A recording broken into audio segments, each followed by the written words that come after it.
Hello everybody, my name is Renee and this is my cash stuffing journey. If you're new here, thank you so much for taking a chance and clicking on my video. I hope you decide to like, subscribe and stick around for a while. And if you're a returning subscriber, thank you so much for your ongoing support. So once again today it's going to be a how-to video, and this time it's going to be a how to upload a listing onto Etsy. So when you sign up for an Etsy shop, this will be your down here on the side, you've got all of these different. If I show you the dashboard, it'll show you personal information. So I can't do that. But if you go down the list into listing and you click on this, this is all of your listings. So this is everything in your shop. And I have a lot. If you can tell. Okay, so what we're going to do is, once you've got your item that you want to be listing, I'm going to show you a digital version and a physical version. This one is going to be the physical version, this video, because that's what I'm prepared for. So what we do is we come up here into the top right and we hit add a listing, and this is what it looks like. So this is it blank. So you have to fill out all of this information. Okay, so what I've done is to try and not, when I was watching my other one back, the clicking of the keyboard drove me nuts. So what I've done is I've prepared a Word document, so I'm just going to copy and paste a lot of stuff. So the first thing you need to do is a photo. Now, when you're picking a photo, you need to have something that's light, so that there's a lot of light in the image so you can see. Natural light is best, but if you don't have natural light, you can use a ring light, you can use, I just use my camera, so the flash of the camera. But you need something that is very bright. You also need as many pictures and angles as you can get. So let me go into this one, desktop. So we're going into Etsy items, and we are doing, can you tell I have multiple Etsy items to list. So see the difference in these, see how dark that picture is? I may not be able to use that one just because it's so dark. I don't know why the flash wasn't working on some of these. So what we're going to do is, let's pick, now when you pick the main image, you want it to show as much as possible. So,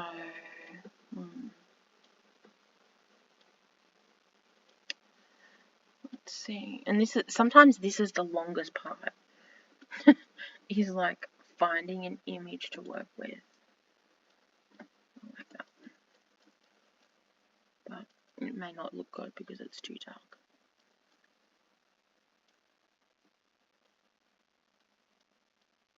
Sweet Lord. Usually it doesn't. Yeah, see how dark that is? I don't think I can use that. So let's have another look.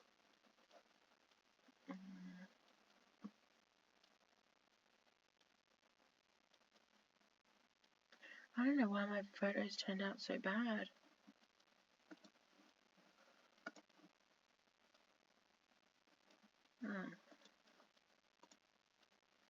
Don't tell me I'm going to have to go and start this all again.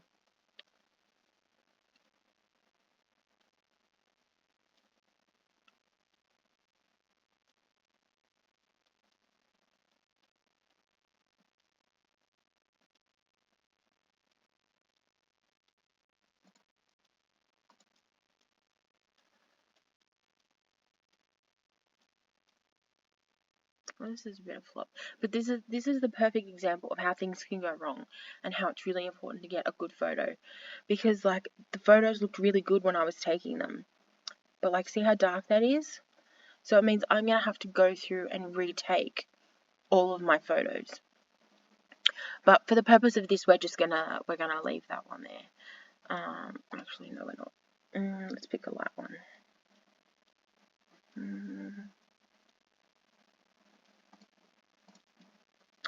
Son of a monkey. Sometimes Etsy really dragging me up.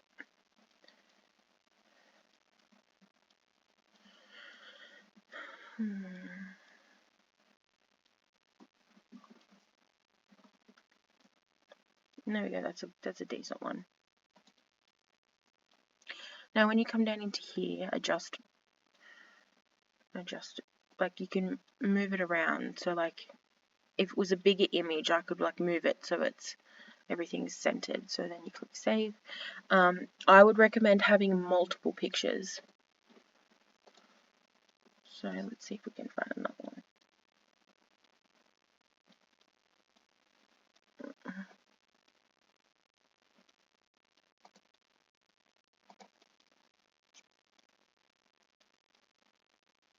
Like I said, these are not the best pictures, and I'm going to have to go through and take even more photos, which is going to annoy me.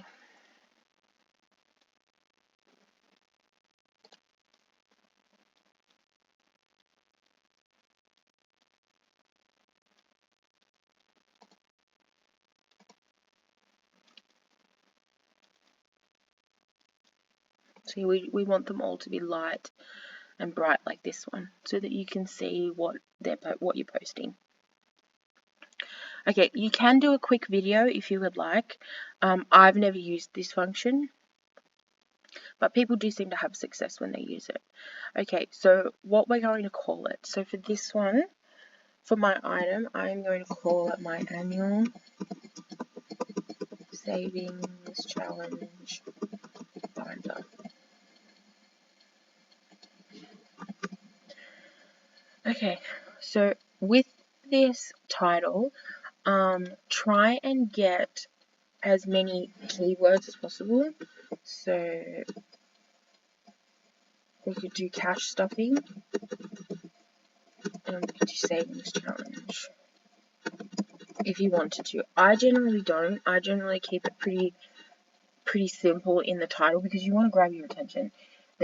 If you've got 50 million tags on your title, people can just skim past it because they're like, no, I don't want to do that. So about the listing. So this is, you've got to select who made it.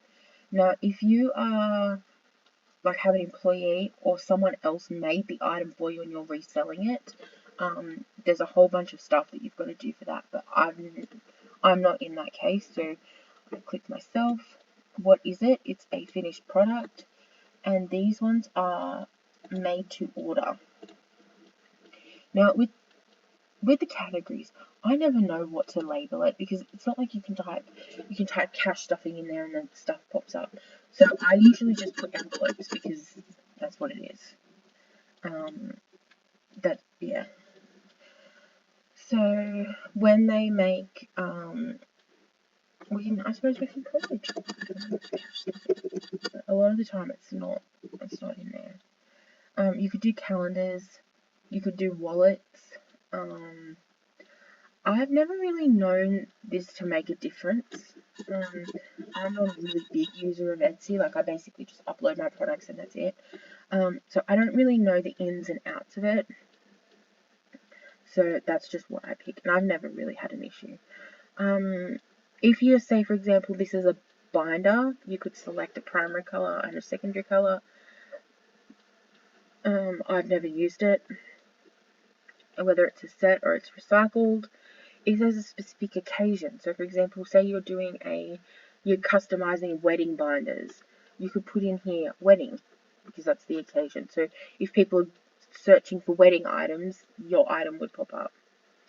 Same with a holiday, if it's for a specific holiday. Renewal options. So basically, the listing can be up, I think it's for a year, or when you run out. So I keep mine automatic, so it renews automatically. With physical items, generally speaking, I do manual, just because it will depend on stock. So I don't want them to automatically renew the listing for 50 items when I've only got 15. So digital I do automatic, manual I do for physical items. And then you've got to list if it's a physical item, so whether you've got to like ship it out or if it's a digital one for people to download. If you pick digital, it comes up with like a digital banner on the thumbnail, and then so that lets people know that it's a digital item. Okay, now description. You need to put as much information in this section as you possibly can. So what the item is, what it does, how to use it, and also prepare them for any imperfections. So for example, because I laminate things, there is imperfections. There might be like a bubble in it, there might be a slight discoloration, it could look a bit milky in certain spots, like around the edge on the border. You need to prepare them for that, because the last thing you want is for you to ship out an item and them to get it and then them to want a refund while keeping the item, because it does happen, while keeping the item because there's imperfections in the laminating. So I always prepare them for imperfections in the printing and laminating process. And then that means that if they come to you and say, well, this isn't what I ordered, these are the reasons, you can say, well, in my listing, it clearly states that there could be some imperfections as a result of printing and laminating. I would also recommend in your refund policy having to return the item to you to get their refund, because it is quite common, and it has happened to me, it is quite common for them to order something, wait until it's shipped, and then request a refund. So they get the item and the refund. It happens all the time. So I always make it very clear that once it leaves my hands, there will be a refund upon the item's return, and then I will refund them for the shipping they originally paid and the item. So that's how I do it personally. It's up to you. If you want to take the risk and not have that return policy, completely up to you. But as a small business owner, that the losses can rack up very quickly. And if people are continually requesting refunds, it can cut into your profits very quickly. So you need to try and put as much information in here as possible. Now, it's just so I'm not typing and annoying you with the sound, I've actually created this document here. So the annual budget, the annual binder savings challenge. So I'm going to copy all of this. So these are the different variations I'm going to offer in this binder. Oh, I don't know what that does. And then paste. No. Okay, so I'm going to do a seasonal savings challenge, a monthly $100 challenge, $1 a day. I'm going to do the mystery savings challenge, the annual savings challenge, and I've listed everything that's going to come in each option.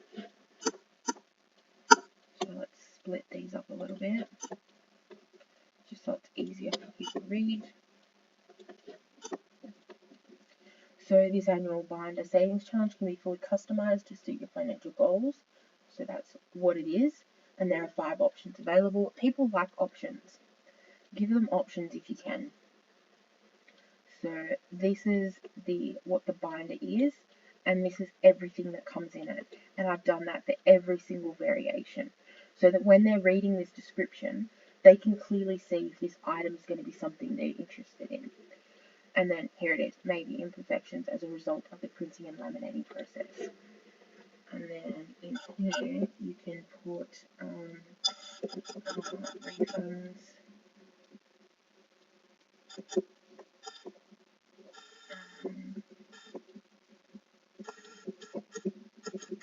refund upon returned item if requested after item has been shipped. If they ask for a refund and that item hasn't been shipped yet, there's 2 options. If it's customized, so if it's got their specific labels on it, I would, as you're making it, I would check in with them. So once you've got your design of what you're going to customize, so say for example, you're customizing envelopes. For me, I'm in Cricut, so I'm in design space. So I would pull up design space. I would have all the designs there, like with the font or whatever, and I would take a picture and send it to them. And I'm like, do you approve this? Okay, once they approve it, just say, I just want you to confirm, because once I put the labels on it, there's no refunds, because you can't then turn around and sell that on. So that would be a lost product. So it would be either a lost envelopes, it would be a lost binder, whatever the item is, you can't then turn around and sell it. I have recently started a cash stuffing buy, swap and sell. I would probably try and sell it on that next. So I would offer it as a very discounted cost to at least recoup some of my expenses. But it's really important that you're very clear on what your return and refund policy are, because if there's a loophole, people will find it, guaranteed.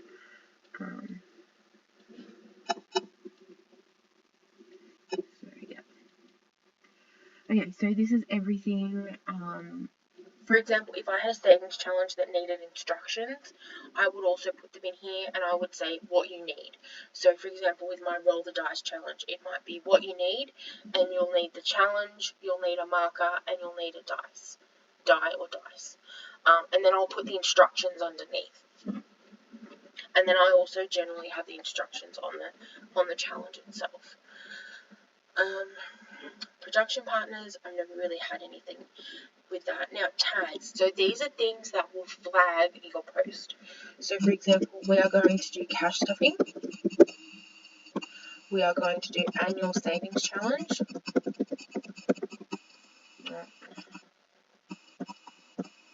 So, annual savings. We're going to do savings challenge. We are going to do savings binder. We're going to do budget binder. We're going to do challenge binder. We're going to do scratch off because one of the options is a scratch off. We're going to do monthly savings because it's a monthly savings challenge. We are going to do seasonal savings because one of the options is the seasonal savings. So basically, you are picking apart this.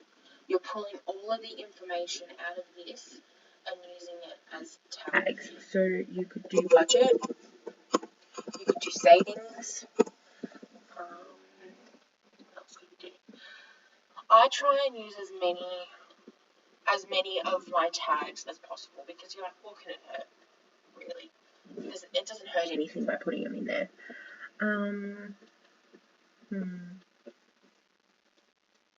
I think that should be pretty good.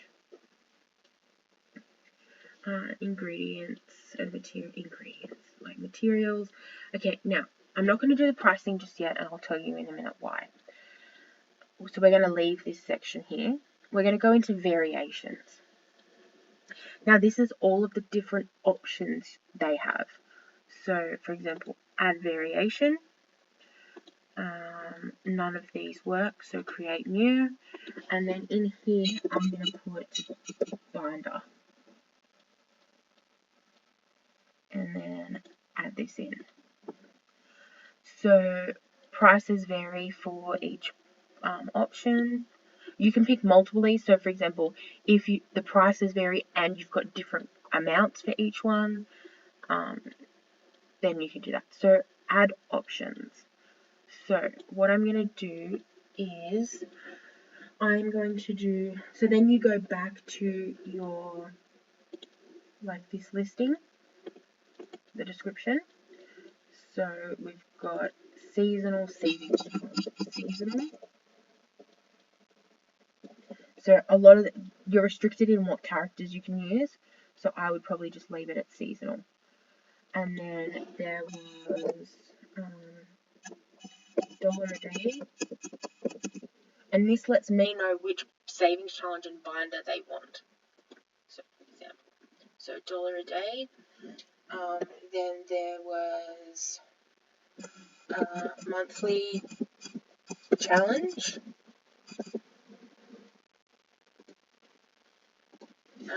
Scratch off.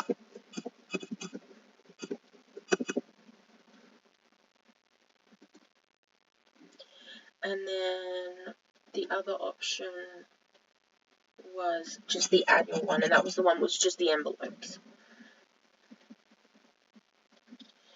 Okay, so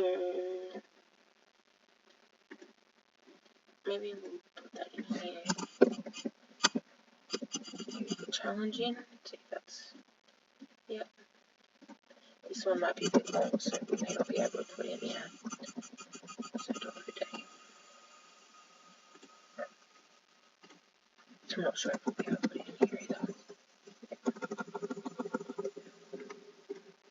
Okay, so this lets me know, these ones here, this lets me know what binder they're getting. So for example, say I have an order come in and it says that they want the seasonal savings challenge. That automatically tells me what savings challenge I need to print off and how many envelopes are going to be in it.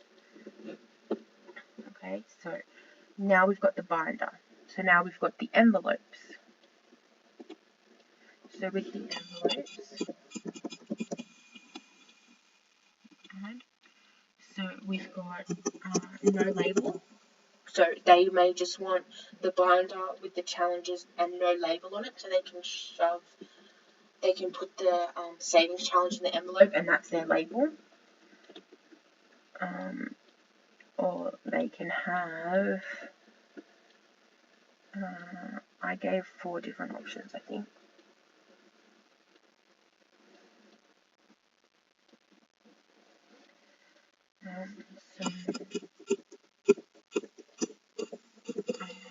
So this is the font on the envelope.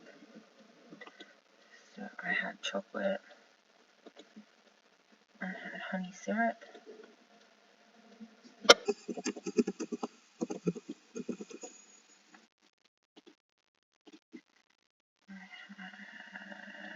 I love glitter,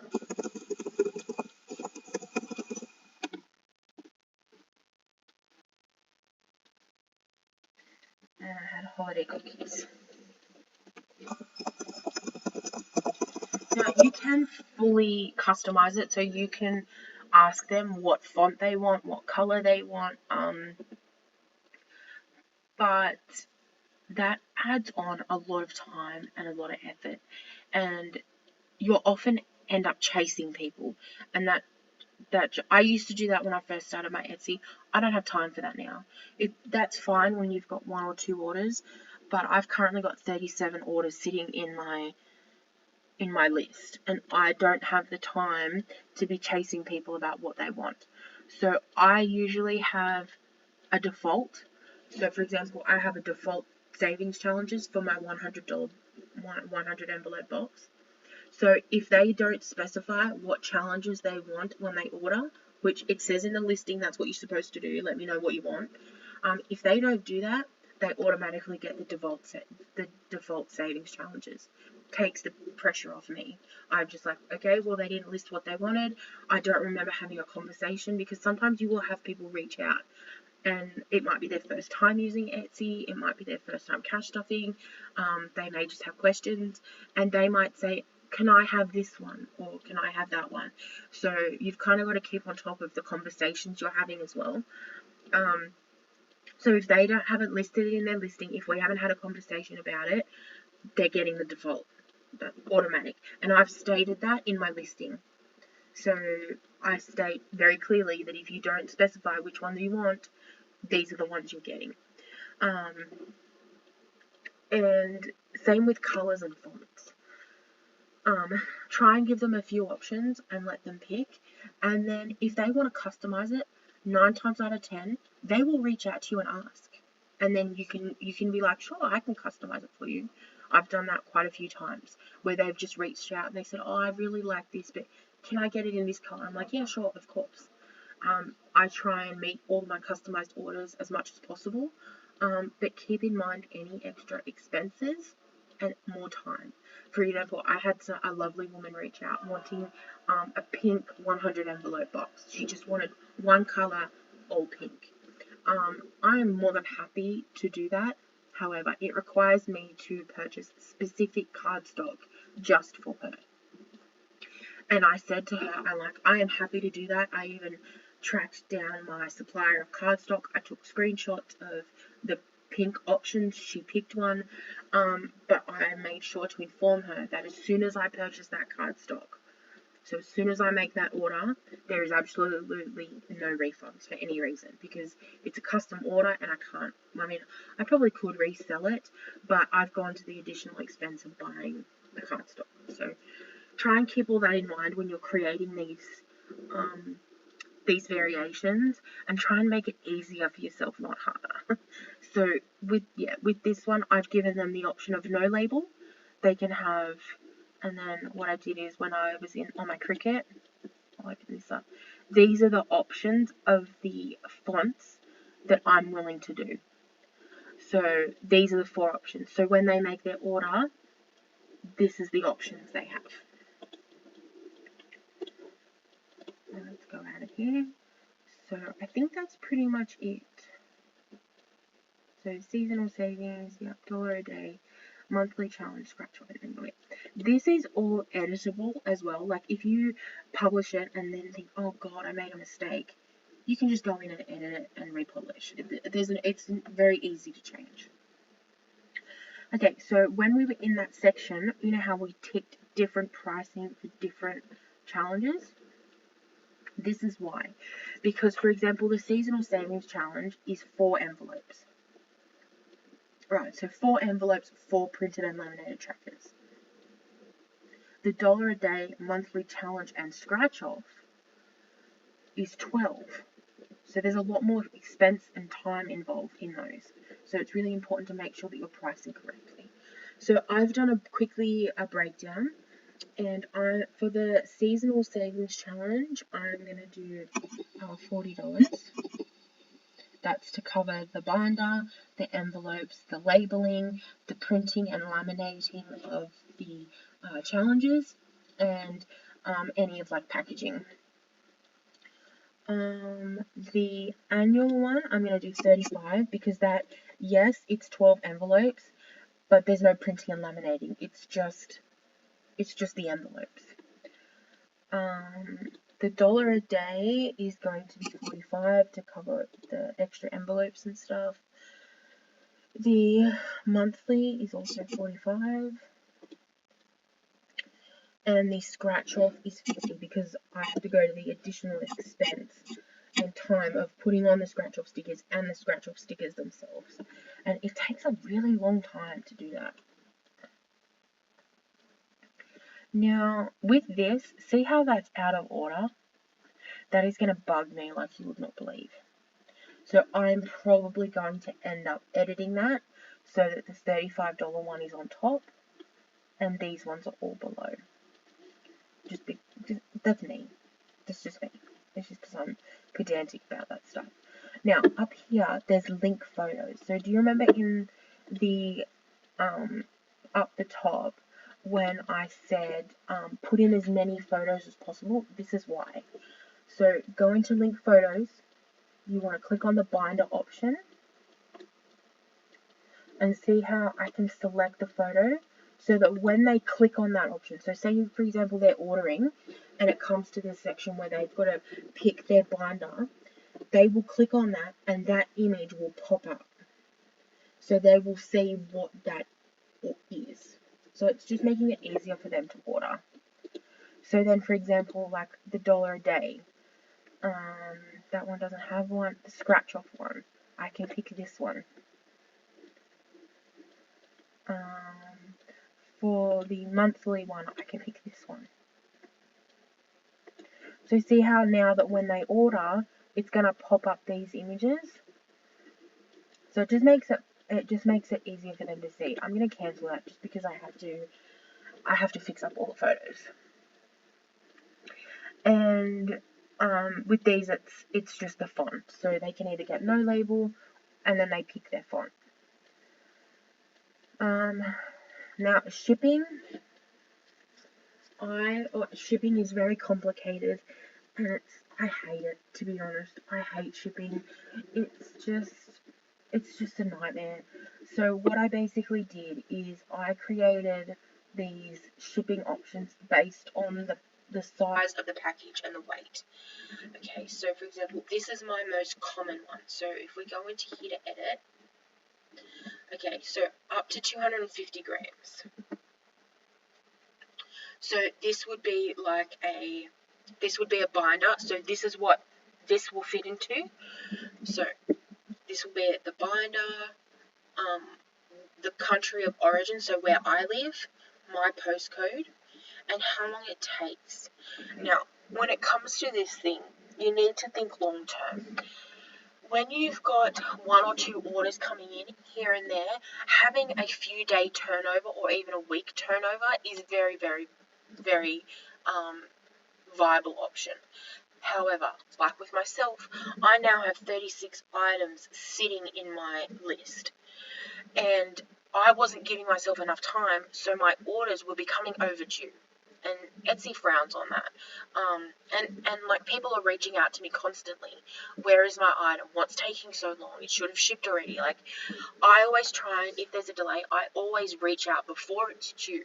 Before it's due, and notify them that there is a delay, that they're like whatever reason, like my kids are sick, I'm not feeling well, I had more orders than I was thinking, and 9.9 times out of 10, the customer is fine. They're like, thanks for letting me know, I really appreciate it, take your time. I mean, sometimes they might request a refund, which they're within their right, but most of the time, people are happy to wait. I also keep them updated. So if there is a delay, I will say, yep, your order, there's 2 in front of yours. Yep, there's 1 more in front of yours. I started your order today. That just keeps the customer involved in the process. They're not just sitting at home thinking, oh my God, I've been scammed. Okay? So by keeping them updated like that, it's connecting with the customer, 1, providing good customer service, and 2, you're keeping them involved. So they know that you're working really hard on their order and it's coming. So I always try and do that. But it's really important. And I've just recently changed these. It used to be 7 to 10 days. And I've had to change it to 3 to 4 weeks. Just because of the sheer amount of orders I've got. And I need to get better at saying, you know what, I'm not going to sit at my desk all day and do Etsy. I'm not going to do that for the 17th Sunday in a row when I've got my husband sitting in the lounge room with my daughter begging me to come in and just spend some time with them. But I've got 36 orders sitting there, half of them overdue. So this gives you a bit of room. So always think, can I do this in this period of time if I've got more than 1 or 2 orders? So maybe when you're first starting out, have it shorter, so have the 3 to 5 business days or 7 to 10 business days, just to get your name out there, to get people looking at your stuff. As soon as you start getting consistent orders, you need to bump up that time, and you need to give yourself time. It's great if you've selected 3 to 4 weeks and you get it done in 2, amazing. But if you're running behind, that extra week of buffer might mean that you get that order on time and not overdue. So that shipping is really, really important. Okay, now standard shipping. We are with Australia Post. They charge out the butt for shipping, both domestic and international. So for a small bag, a small post bag, it is $9.55 domestic. So that's how much it costs me to send a really small parcel domestic, so within Australia. Internationally, it can range from $32 all the way up to, I've had a $50 charge once. So you need to find an amount that works for you. And what I'm going to do is see how this here, I've got Canada, New Zealand, United Kingdom. So depending on where they order from, depends on how much they're charged. I think I'm going to change this and just do a flat fee of $35 international. But at the moment, this is working for me. So this is how you add location. So say, for example, I wanted to do Hong Kong. I would come in here and I would click International Post Standard. I want it to be a fixed price, and say based on my calculations, it's going to cost me $45 to send to Hong Kong. So click this. Oh no, we'll do Japan just because it's in the list. And then I always do 0 for additional items so they don't get charged more. So say for example I have an order coming from Japan, it will automatically charge them the $45. So you can offer shipping upgrades. I don't, just because it makes everything more complicated. I try and keep things as easy as possible. But like say for example if you had a pickup option, you could do 0. If you had a express option or a courier option, you could put it in there too. So I'm going to cancel this so it doesn't change anything. And then, so they're all my different options. So for example, I've got a large envelope. I've got a bigger satchel. So that would be a medium. So this is a small, this is a medium, and this is a large. So when you have your store, you will know what sells and what doesn't. So you will be able to, you'll see the same shipping cost over and over and over again. So you get pretty good at figuring out what your shipping is going to be. It took me a while to figure it out because I was undercharging. But yeah, now that I've got it, it's pretty good. So this is the returns and exchanges. So I just have the standard policy of you're in charge of the shipping cost, the return costs, and any loss. So if, for example, they say, no, it's not the right item, they ship it back to you, and the box is broken and the envelopes are trashed, they're going to have to cover that. So you wouldn't get a refund in that instance. Now, I do have marketing on mine. I do pay for marketing. I think I pay $1.50 a day. I think $1.50 or $2 a day for marketing. So that's all their other websites they market on. It's when someone puts in a search term that mine is flagged, mine will come up in the top section, like some of the first ones they see. I have noticed a difference in marketing. I haven't turned it off, so now that I'm a bit more established on Etsy, I may not need the advertising, but I'm willing to pay the $1.50 a day to cover that. And that's it. That's how you put on a listing. So I would come down here and click publish, and it would publish all of this information. So what I would do is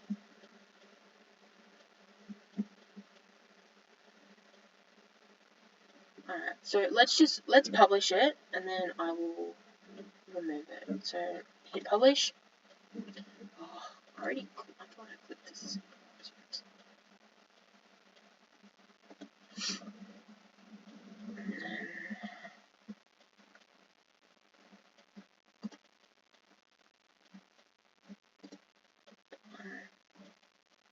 And then publish. So I get charged a US 20 cents fee for every listing, and anytime something renews. So if we go down to here,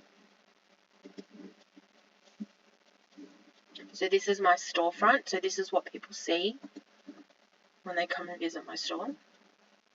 So let's see if it's popped up yet. It may not have been because it hasn't been very long.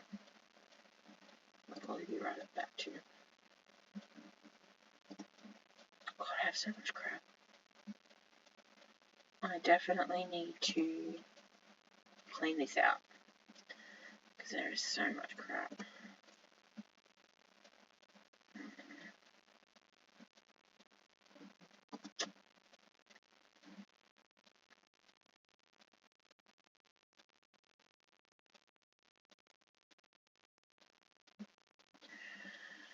Okay, so let me just...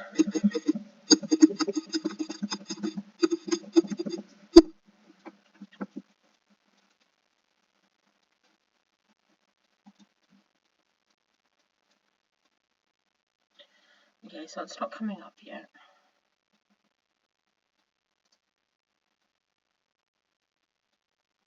Okay, this one has variations, I know that. So see how here, when it says envelopes, so this is the variation. So when I click the drop down, solid color pattern mix surprised me.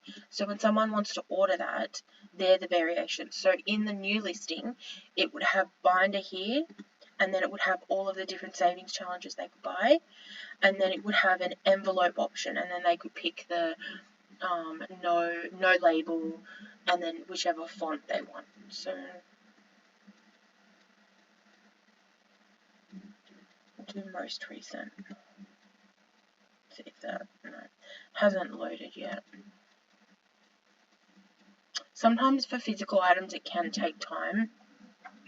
I'm assuming someone reviews it to make sure that there's nothing that is considered banned or anything like that.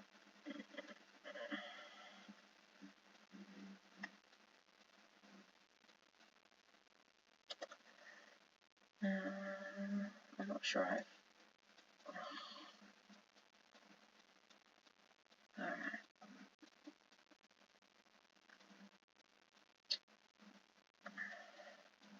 If I open that, it's going to open my dashboard, I think. Open listings.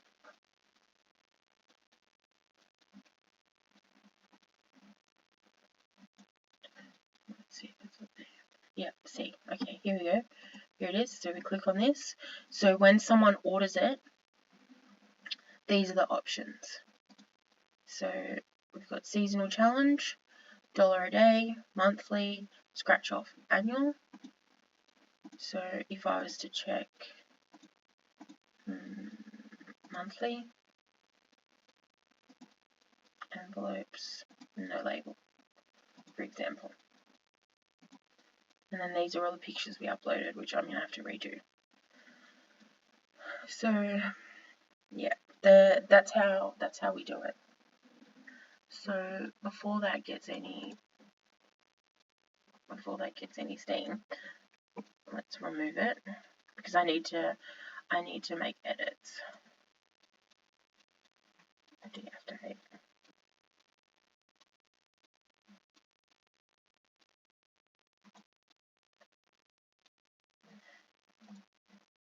So that means that I can work on that before I relist it again. So it would have just popped up and then disappeared again. So I hope this helps in helping people upload listings to Etsy. If you've got any questions or comments, please put it down in the comment section below. Thank you so much for watching, and remember to live, laugh, love, and when life gets hard, just roll it in glitter. Bye guys.